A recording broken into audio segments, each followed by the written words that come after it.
Hey guys, and welcome to another comic book review. So today I'm going to be reviewing Batman Haunted Knight. Story by Jeph Loeb and art by Tim Sale. Now, before we get started, I will say that if you're going to read Jeph Loeb and Tim Sale's Batman Haunted Knight, The Long Halloween, and Dark Victory, the storyline to that is Long Halloween, Dark Victory, and this Haunted Knight. So this does come last because it does mention Two-Face. So the other ones do come first. So, with that being said, let's get started.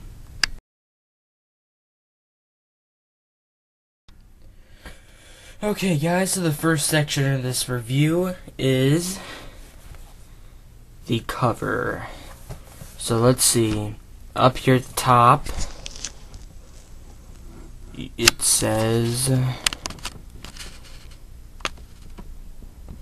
from the Eisner Award winning creators Jeph Loeb and Tim Sale, Batman Haunted Knight. So here you got Batman holding his cape, then the heads of Mad Hatter, Joker, and Scarecrow. Okay, and then up here at the top you got the DC logo thing, and then you got Tim Sale's signature thing.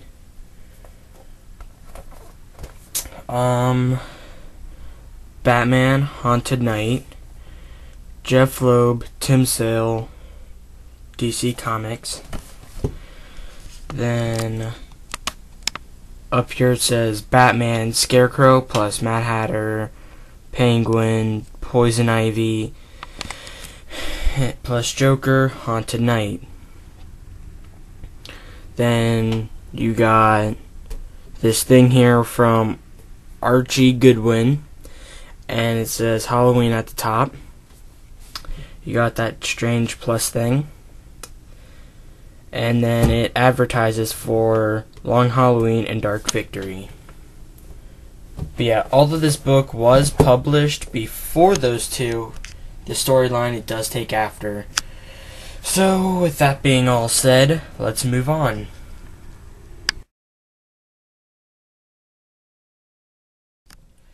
Okay, now I'm going to talk about the story to Batman Haunted Knight. Pretty good. There's kind of like 3 books to it, so it's not one exact story arc. Book 1 is Fears. See, Fears, in this takes place, the Scarecrow is,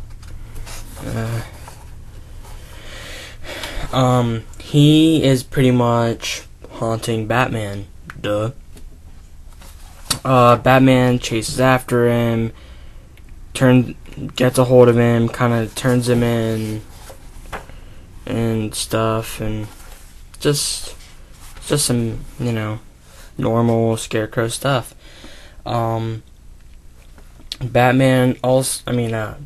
Bruce Wayne also does fall in love with someone, in which, obviously enough, it doesn't work out because it never works out for him. Okay, and the second one, called Madness, let me flip to it. Here. Madness.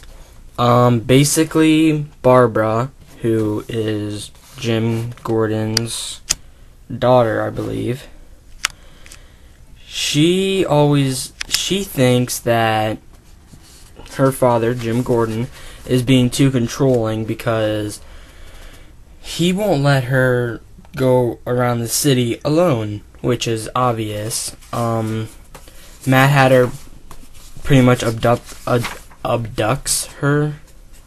Sorry, I can't say that right. Because she snuck out, and then Mad Hatter goes through like this whole thing about Alice and whatnot. And yeah, you got some emotional stuff. And then the last one is ghosts. Okay, and in Ghosts, Bruce Wayne is obsessed with being Batman, you know? So, he battles the Penguin, so forth and so on. And then it's kind of like, I'm not sure if you've ever seen this, it's called A Christmas Carol. And basically what happens is, well, in this, Batman is visited by supposed ghosts of Poison Ivy, Joker, and this other one, with Poison Ivy being the ghost of the past, I guess. Although they're not dead, they take up ghost forms and stuff. Joker being present, and then the third one, in which I will not say, is the last one. And if you ever know it now, if you have ever seen, you know, A Christmas Carol, you all know how it ends. So, yeah, and in this, it's not just what I said, it's a little bit more, because it's more deep into Batman's thoughts and feelings and him thinking about giving up the role of Batman, you know? But, you know, so, and it's good, I guess. I really did like it. Be sure to read Long Halloween and Dark Victory first. So yeah, with this little being said, let's move on.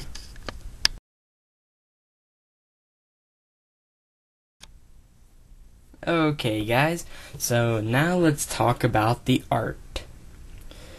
Tim Sale. Well, it used to be that whenever I would flip through these books, I would always say Tim Sale sucks. Because, you know, it's not very concentrated, but I wouldn't say concentrated, but look at that. That to me isn't the best Scarecrow, but it's good for, you know, it's good for a Jeph Loeb story, you know, because Tim Sale really does do a good job of showing or delivering the art of Jeph Loeb stories. And another thing, Scarecrow's hat is way too tall, but it never stands up like that actually in the comic. Usually it like bends over and flies behind him or something. And Joker's grin, that just bugs me. You know, it just doesn't even look that great. I'm not even sure how well you guys can even see that. But yeah, other than that, I can't really complain. It is good, and it takes a little time getting used to, but it's pretty good, I guess. Lots of muscles on Batman. Let's see. So yeah, I mean, it's pretty cool. Now this looks cool, in my opinion. That just looks cool. But I'm just kind of trying to drag this out a little bit. Poison Ivy has way too much Poison Ivy hair. Yeah, let me zoom in. See? That's a lot of Poison Ivy hair. Must take a long time. Now Joker's grin is small and normal, so I'm okay with it. And then Penguin, who is just the Penguin. Looks pretty cool. So yeah, overall, decent art. Takes a little time getting used to, but once you're used to it, you'll learn to like it a lot. So, let's move on. Okay, for the last segment of my review, I will be talking about my opinion. My overall opinion, pretty good book. It is very deep into Batman / Bruce Wayne's thoughts. Very personal kind of thing. It's not all action. It's good, you know? You really get to see how Batman feels this early on in his career. And I know it's early on in his career because Scarecrow's only been horrifying people for, I believe it said, a few weeks. So, yeah. Decent art. I'm not going to say it's that good, but, hold on. There's just one picture of the bat symbol that Scarecrow does. He puts, like, these eyes on it, and it looks awesome. But my opinion on this is good, you know, there's nothing really negative to say about it. Action was cool. Just stuff, you know. Batman's personal life, kind of, and it's good, you know. So, I know this review wasn't that great, but you know, if you're now thinking about picking up Batman Haunted Knight, thumbs up. If you think I did a crappy job, do not thumbs down. Don't do that. Just leave a comment saying why I didn't do a good job and what I can do, or your thoughts of what I can do to do better. So, yeah, this is me saying talk to you guys later.